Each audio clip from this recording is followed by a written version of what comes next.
Hi, I am Saundra King. I'm the Assistant Vice President of Remediation and Innovation at Ivy Tech Community College. Ivy Tech is the community college of Indiana. We're a statewide college. I work in the Office of the President, and my responsibility is to work throughout the college and our regions.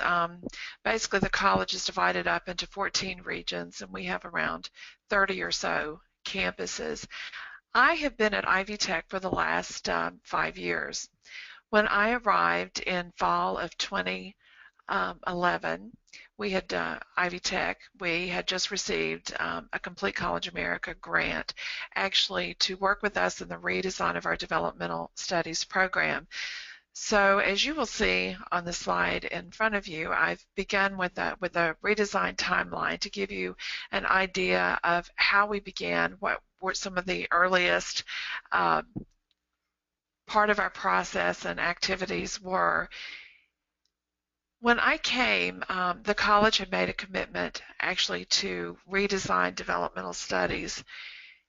In the review of data, there was a clear indication that while about 50% of our students did complete developmental education, very few of our students went on to complete gateway courses, and therefore that did impact graduation rates because most programs, if not all programs, require the completion of gateway math and English courses.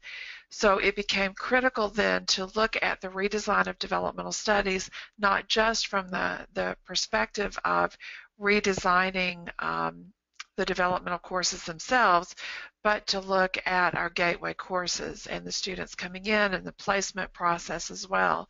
So as you will see on the slide in front of you, one of the first things that we did here at Ivy Tech is we convened a statewide summit, and we gathered all of the remediation folks around the state, and we discussed, what the problem was both in Indiana and nationally. We began having conversations with our faculty then about moving forward and what model of remedial redesign we should move toward.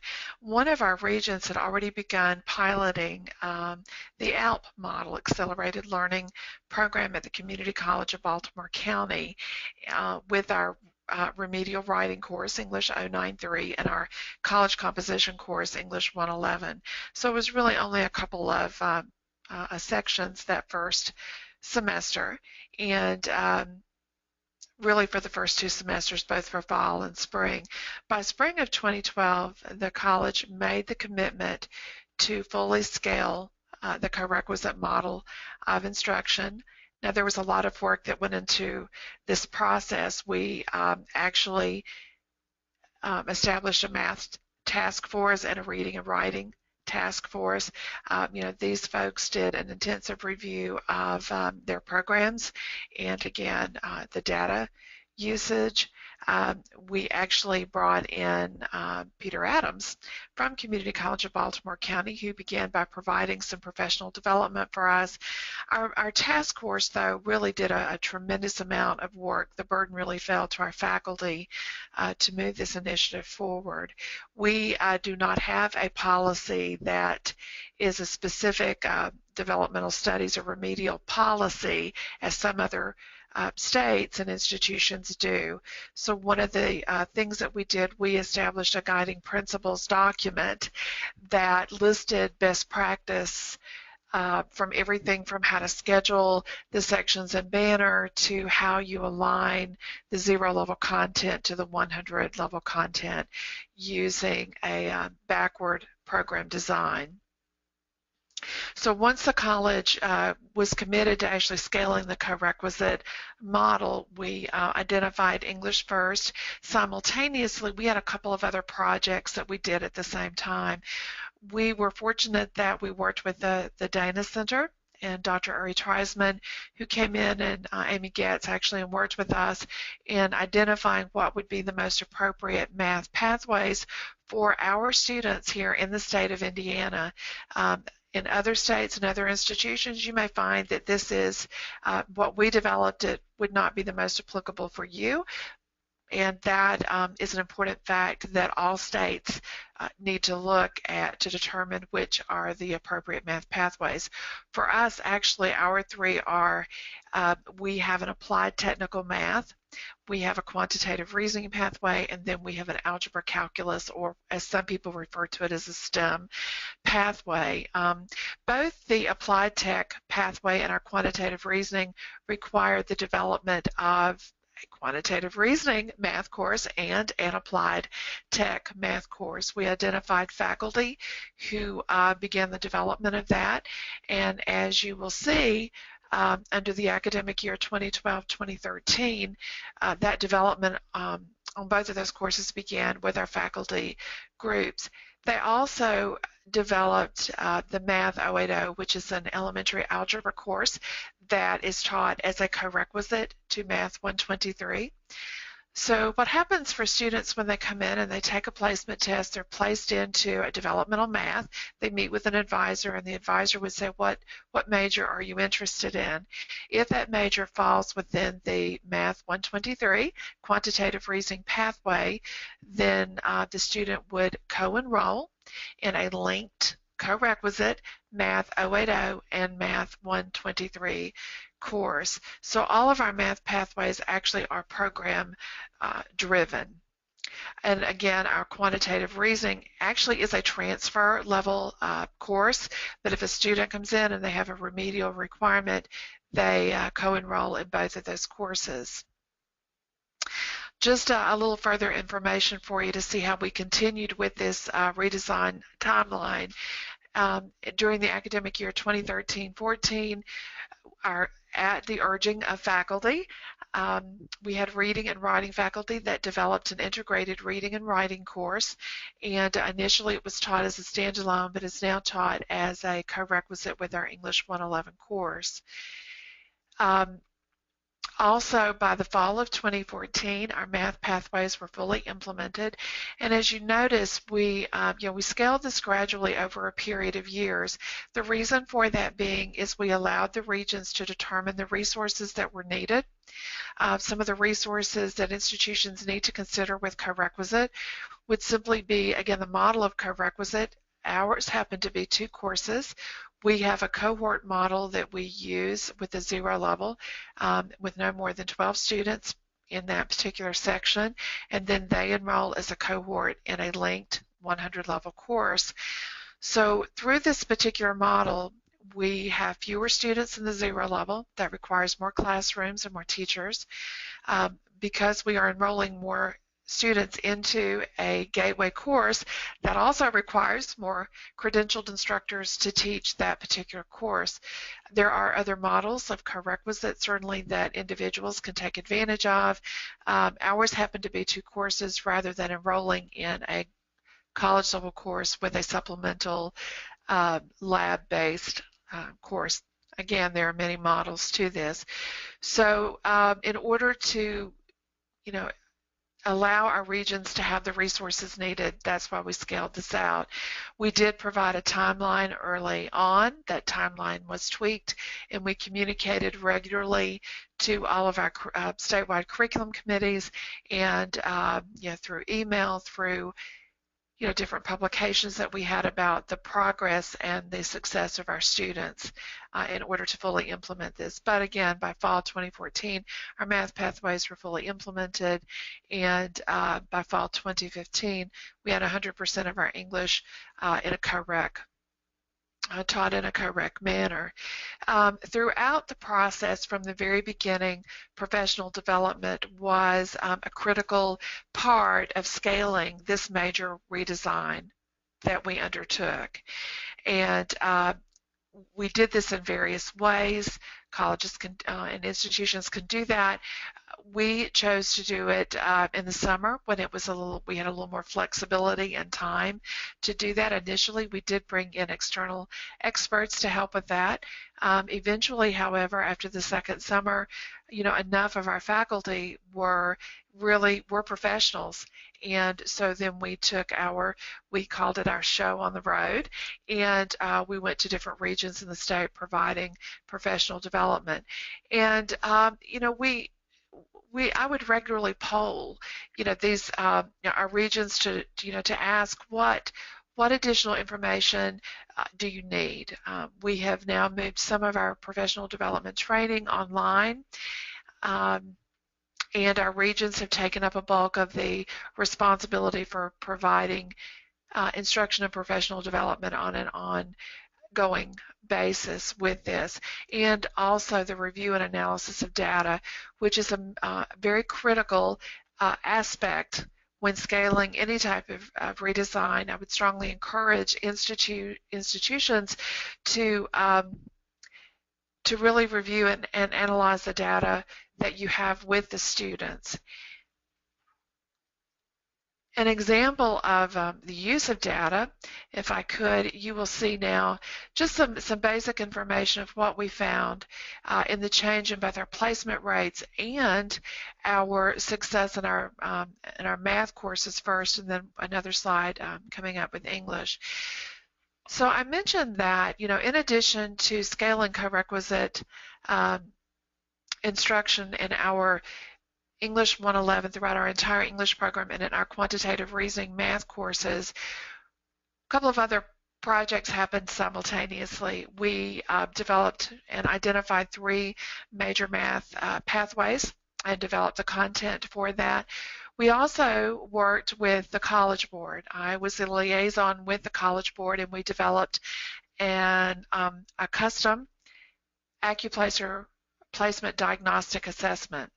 We also implemented and have used actually here at the college multiple measures for placement, variable measures for placement. We have used ACT, SAT, PSAT scores for a number of years.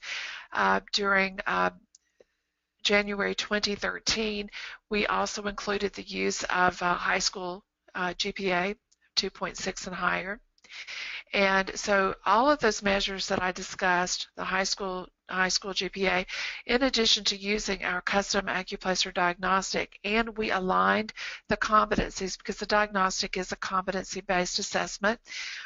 Those same faculty who were developing the Math 122, our Applied Tech Math, and our Quantitative Reasoning course were also working with us and the College Board in identifying what this custom diagnostic should look like and the competencies needed. So we were able to align the competencies on the Accuplacer diagnostic with those math courses. And as you can see, we decreased the number of placement of students significantly from 73% to 28%. And again, that had to do with all of, using the multiple measures by realigning our math program to 3 very specific math pathways. So to give you an idea of the change in our math success in our Gateway course, as you can see, this particular slide that was taken from our 2009 ATD cohort.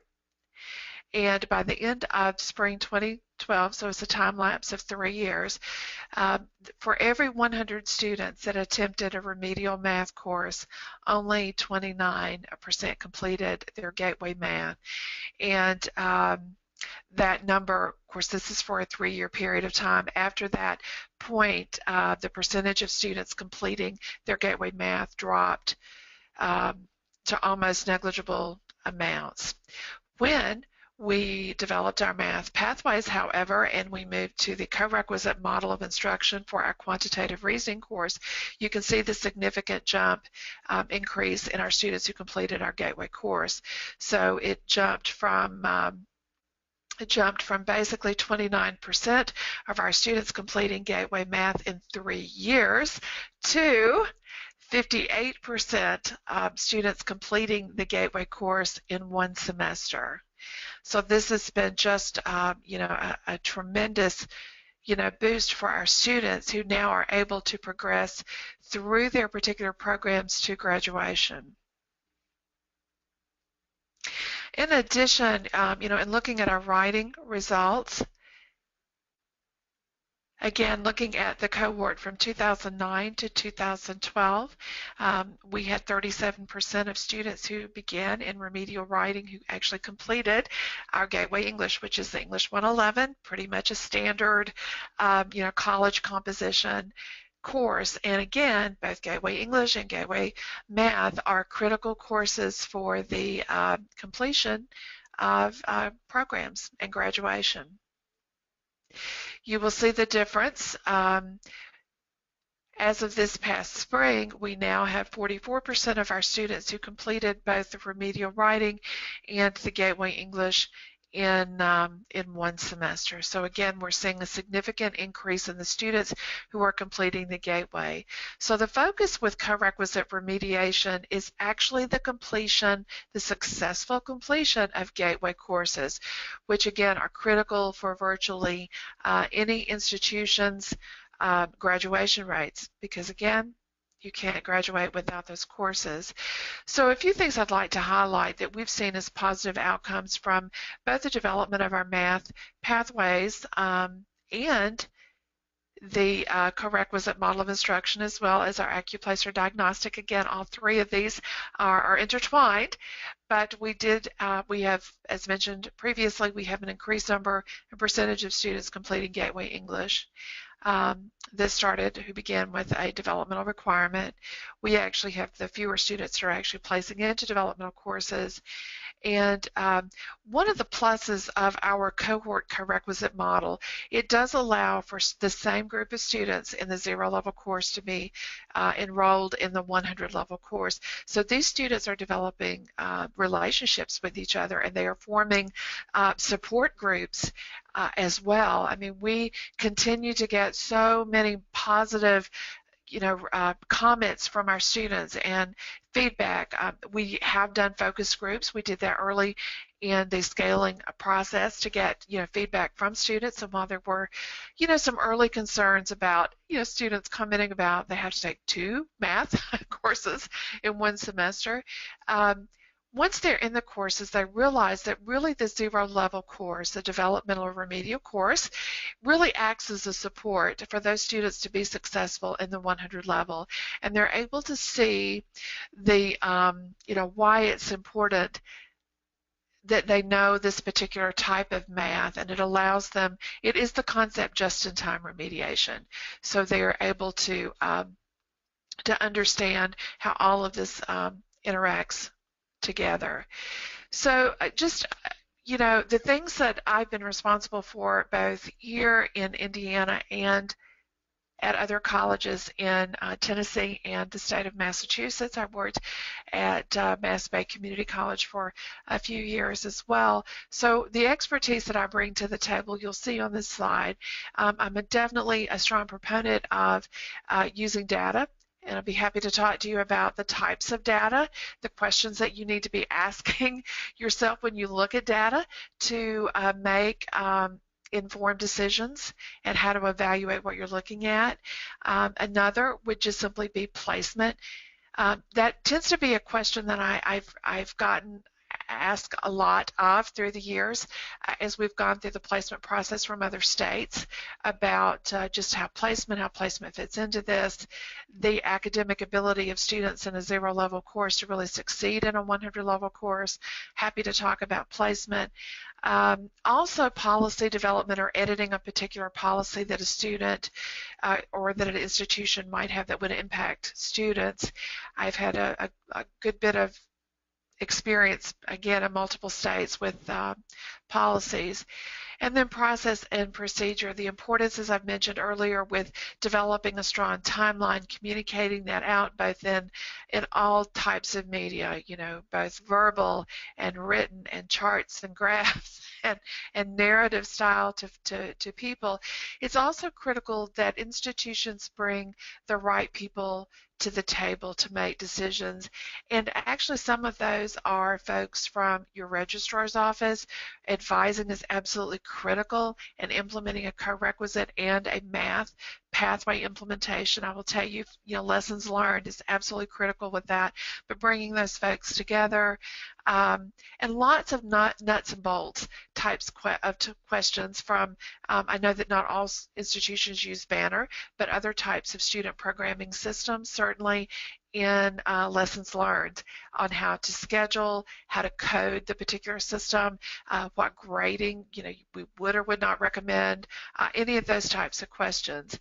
Again, in working with our college here and other colleges in the development of math pathways, and how to align those to meta majors or divisions or departments at your particular college. And one thing that I will strongly stress to anyone interested in scaling and implementing Corequisite remediation and math pathways is that you need faculty involvement from day one. Absolutely. And how to, recommendations of how to do that and how to empower them to make choices and decisions and to own the process and the courses themselves. And professional development, I've already, mentioned that here. We've continued to do this on an ongoing basis, but it does look different now than it did before. And then just lessons learned. There are a lot of lessons that we learned in the process of scaling all of these initiatives that I've mentioned, and am more than happy to discuss those with your institution